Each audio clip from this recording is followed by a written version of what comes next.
froid et lucide. Sur le terrain, il pense avant les autres. Un contrôle orienté, une passe qui casse 2 lignes, un coup franc placé comme une main déposée dans la lucarne. Dans les années 80, il devient le roi d'un football encore en noir et blanc. À Nancy, il débute. À Saint-Étienne, il se révèle. Mais c'est à la Juventus qu'il entre dans une autre dimension. Ballon d'or en 1983, puis en 1984 et encore en 1985, 3 fois de suite. Pas un hasard, pas une époque faible.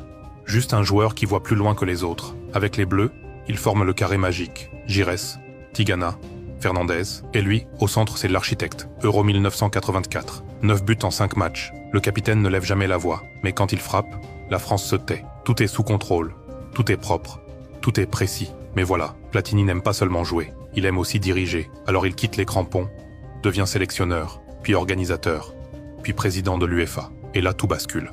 Il grimpe vite. Trop vite, il devient puissant, très puissant. Mais avec le pouvoir, viennent les zones grises. Soupçons, affaires et magouilles présumées. Il nie, il se défend. Mais l'image s'écaille. L'icône devient suspect, il est suspendu puis écarté. Il restera pour beaucoup une des légendes que la France a produit. Mais dans le milieu du foot, le plus dur n'est pas de briller, c'est de sortir propre.